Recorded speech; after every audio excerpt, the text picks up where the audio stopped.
새는 알에서 나오기 위해서 투쟁한다. 알은 세계다. 태어나려는 자는 하나의 세계를 파괴해야 된다. 헤르만 헤세의 데미안에 나오는 구절입니다. 이 지금 암호화폐 시장은요, 과거의 껍질을 깨고 있다는 거, 이 반감기만 믿고 있었던 투기 시장에는 세계가 무너지고요, 기관과 거시경제가 주도하는 거대한 금융시장으로 다시 태어나고 있습니다. 이 지금의 하락과 고통들, 단순한 위기가 아니라 더 큰 세계로 나아가기 위한 필연적인 산통이라고 말씀을 드리는 거고, 우리 신사채널 구독자분들께서는 지금 깨어날 준비가 되셨나요? JP모건이 암호화폐 시장을 두고 이례적인 분석 결과를 내놨습니다. 암호화폐 가격이 예측 가능한 4년 주기 반감기보다 이 거시경제 흐름에 더 크게 반응을 한다는 내용인데요.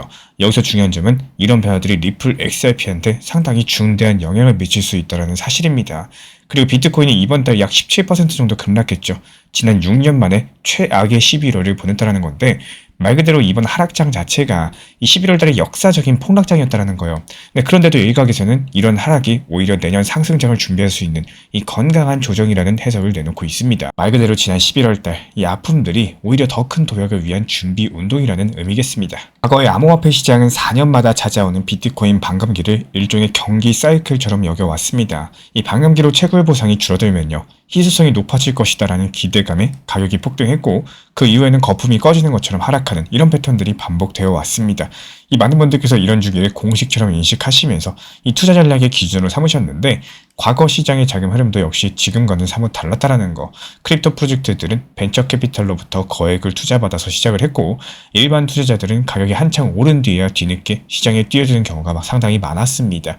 이 당시에는 개인의 투기 열풍이 시장을 주도했었고요, 가격에 대한 변동성도 상당히 극심했습니다. 사실은 최근에 몇 년 사이 암호화폐 시장의 무게중심이 크게 바뀌었습니다. 이 개인분들께서 영향력은 줄어드는 반면에 거대 기관들, 큰 손들, 이 시장의 새로운 주축으로 떠오르고 있다는 거. 특히 JP모건 측에서 이번 보고서에서는요, 이 암호화폐가 이제 벤처 캐피탈이 주도하던 생태계를 벗어나서 거대한 기관 유동성에 좌우되는 이런 전형적인 거시 자산군으로 변모하고 있다고 지적을 남겼는데요.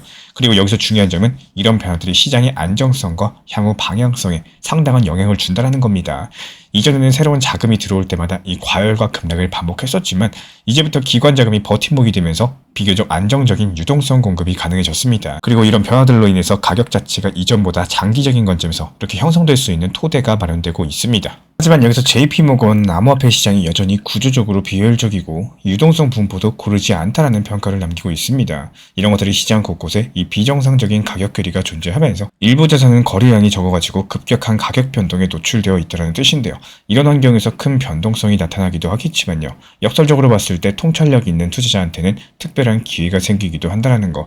여기서의 핵심은 이제 암호화폐 시장을 움직이는 동력이 과거처럼 내부 이벤트에만 있지 않다는 겁니다. 여기서 JP모건 보고서에서는요, 이 최근의 가격 흐름이 예측 가능한 반감기 사이클보다도 금리라거나 유동성 같은 거시경제 변수에 더욱더 크게 좌우되었다라고 결론을 지었습니다. 이 세계 경제의 자금 흐름이 암호화폐 가격을 출렁이게 할 만큼 이 시장이 전통 금융과 깊이 얽히고 있다는 의미겠죠.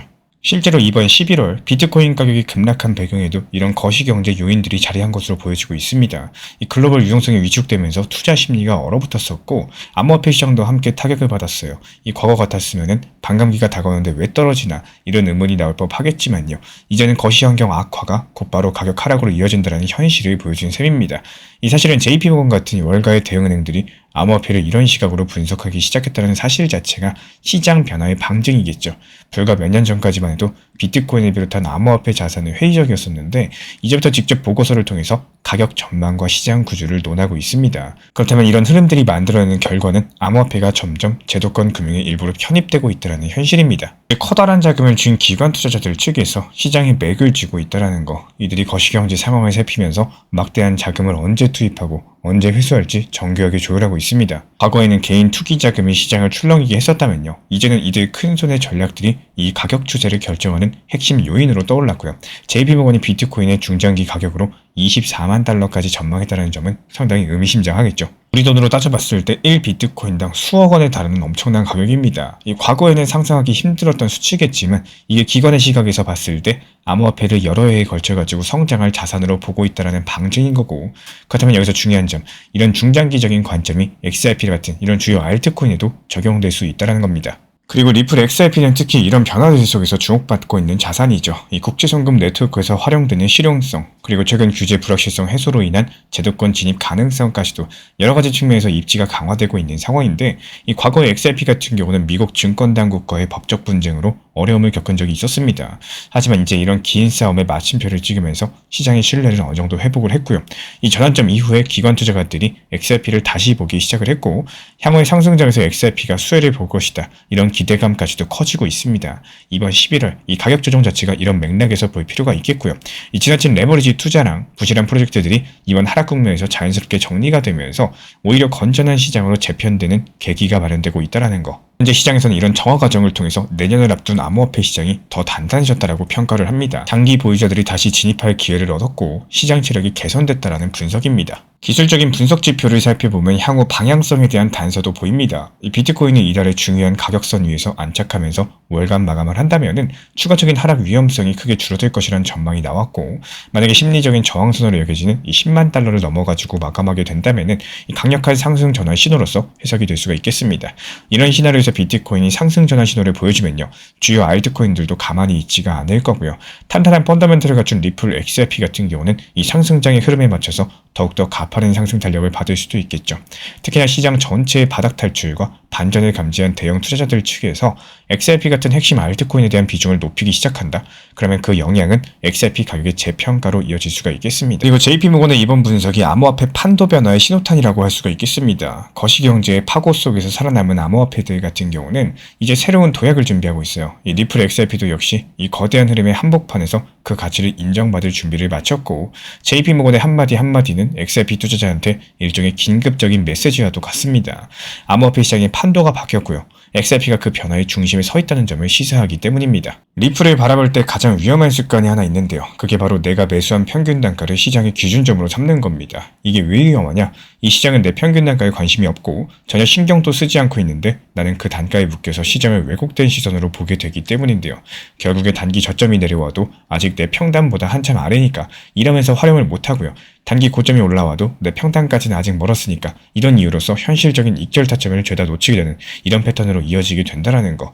이런 것들이 반복되면은 매번 똑같은 자리에 서 있는 것 같은 느낌이 들고, 그리고 시장이 아무리 움직여도 제자리에서 허우적거리게 되는 겁니다. 그래서 정말로 중요한 거는 내 평단이 아니라 현재 시장의 가격 흐름을 기준으로 보는 겁니다. 리플이 지금 어디에 있는지, 단기 저점이 어디에서 지지를 받고 있는지, 단기 고점이 어느 구간에서 저항을 받고 있는지, 이런 것들을 관찰하셔야지 내가 활용할 수 있는 현실적인 타점이 보이기 시작을 할 거예요. 여기서 말씀드리고 싶은 게 바로 비중 조절이라는 단어입니다. 이 투자 시장이 귀찮다고 혹은 그냥 장기 투자라는 단어의 뒤에 숨어서 무리한 몰빵 매매를 해버리시면은 그 다음 시장의 움직임의 대응 자체가 불가능한 경우가 많이 생긴다는 거예요.